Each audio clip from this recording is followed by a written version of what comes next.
As cartilagens são um tipo de tecido conjuntivo especializado de consistência rígida que mantém certo grau de flexibilidade. Não possui vasos sanguíneos, sendo nutridos pelos capilares do conjuntivo envolvente ou através de líquido sinovial nas cavidades articulares. As cartilagens não possuem vasos linfáticos e nervos. Quanto à função, elas servem de suporte de tecidos moles. Além disso, servem de revestimento de superfícies articulares para absorção de choques e facilitação de deslizamentos.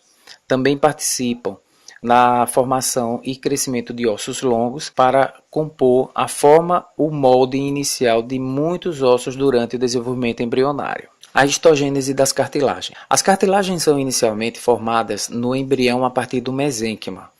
O mesênquima, na realidade, é um tecido formado por células mesenquimáticas que retraem seus prolongamentos e tornam-se arredondadas. As células multiplicam-se e formam aglomerados de células com citoplasma basófilo, conhecidas como condroblastos. Inicia-se a síntese de matriz, afastando os condroblastos uns dos outros e aprisionando-os em lacunas dentro da matriz.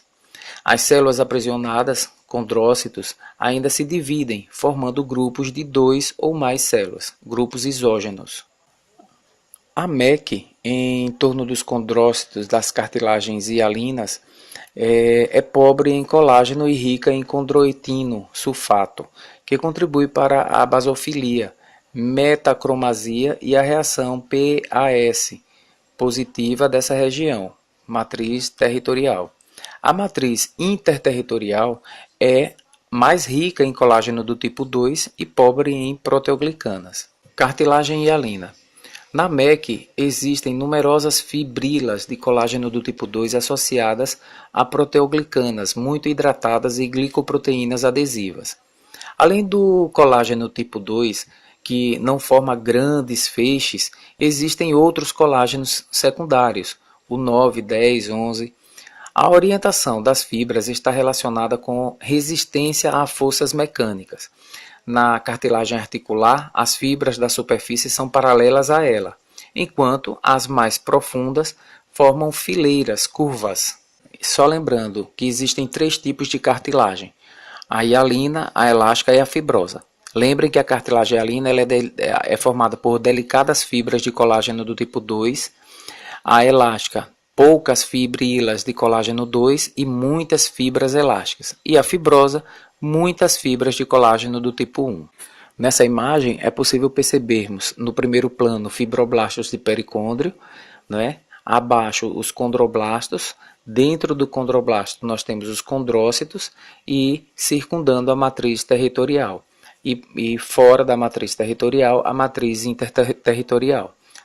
Essa foto é de Junqueira Carneiro, 1999. O pericôndrio, na realidade, é uma bainha de tecido conjuntivo denso, em sua maior parte, que envolve as cartilagens, exceto a fibrocartilagem e a cartilagem articular. O pericôndrio possui 2 camadas, a externa, que é fibrosa, rica em colágeno do tipo 1, com fibroblastos e vasos sanguíneos, e a camada interna, que é celular, células condrogênicas. Basicamente, 2 funções para o pericôndrio. A primeira, fonte de novos condrócitos para o crescimento da cartilagem.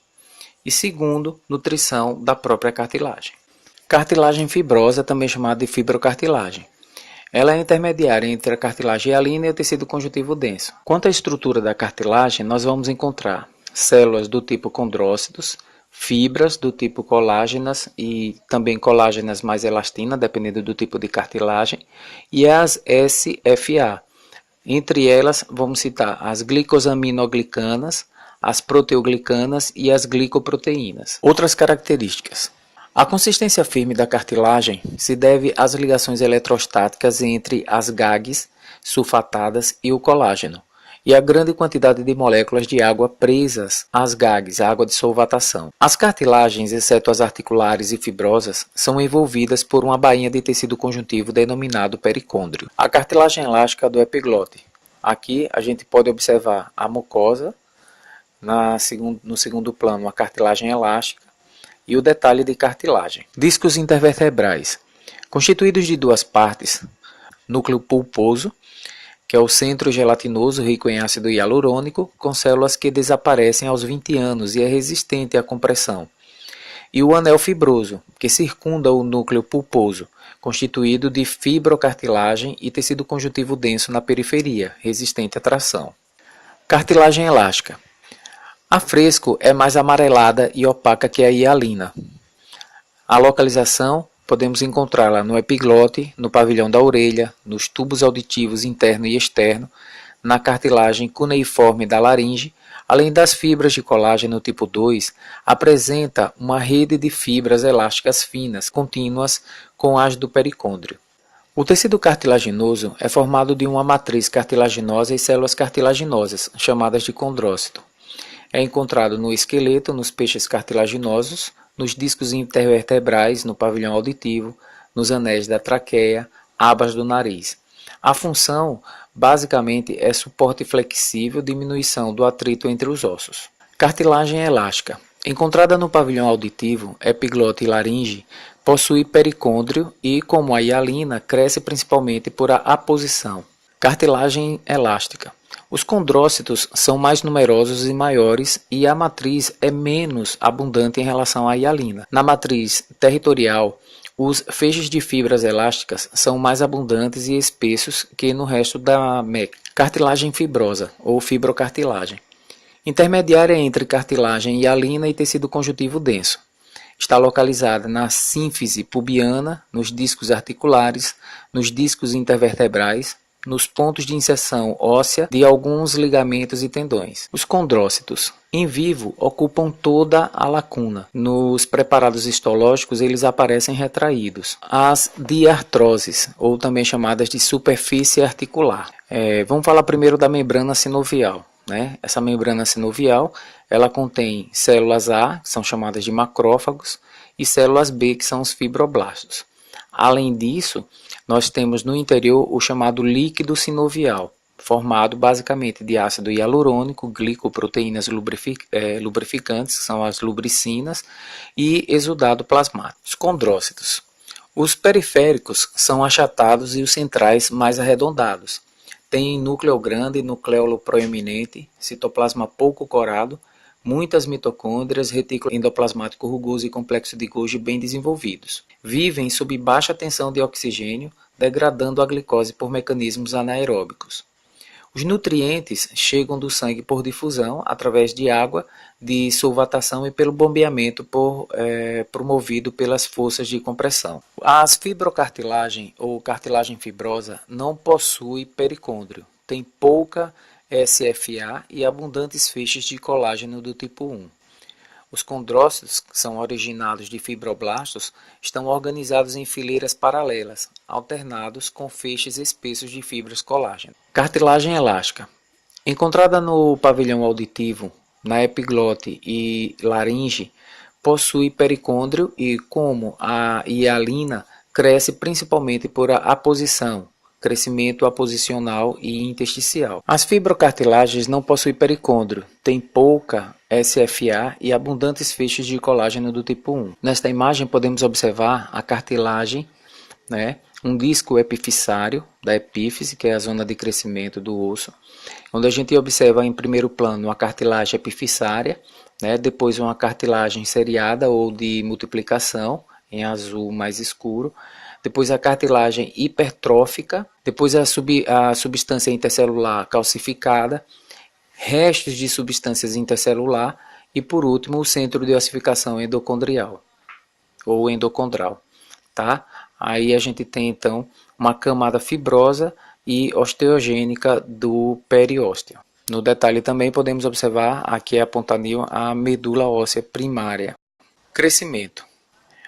Bom, o crescimento intersticial é aquele que ocorre à medida que os condrócitos de um grupo isógeno produzem matriz, são empurrados para longe um do outro, ocupando lacunas separadas. Crescimento a partir do interior da cartilagem.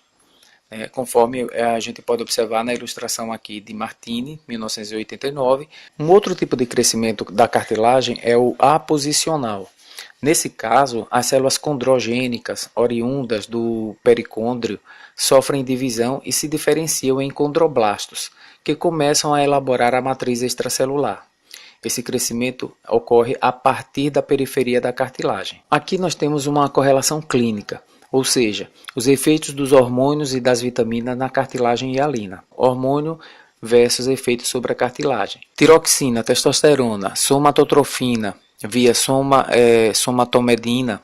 O efeito na cartilagem é que esses hormônios estimulam o crescimento da cartilagem e a formação de matriz. Já o cortisona, hidrocortisona e estradiol, eles inibem o crescimento da cartilagem e a formação de matriz. Quando se fala de vitaminas, nós devemos perceber que a hipovitaminose A, ou seja, a carência de vitamina A, reduz a largura dos discos epifissários, ou seja, discos de crescimento. A hipervitaminose, ou seja, o excesso de vitamina A, acelera a ossificação dos discos epifissários.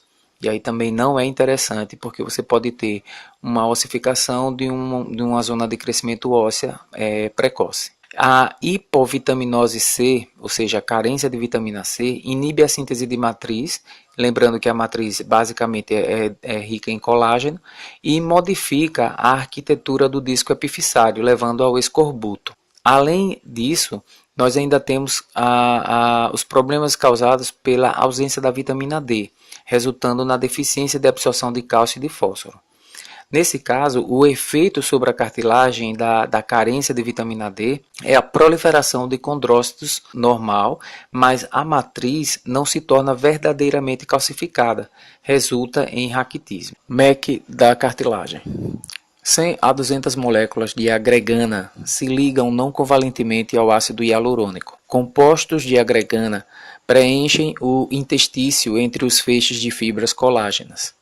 As cadeias laterais de GAG das PGs formam pontes eletrostáticas com o colágeno. A glicoproteína de adesão condronectina conecta os condrócitos a MEC. Gardner e Yates, 1999. Beleza? Então é isso aí sobre cartilagem. Espero que vocês tenham gostado, entendido um pouquinho sobre o assunto. Até breve. Forte abraço.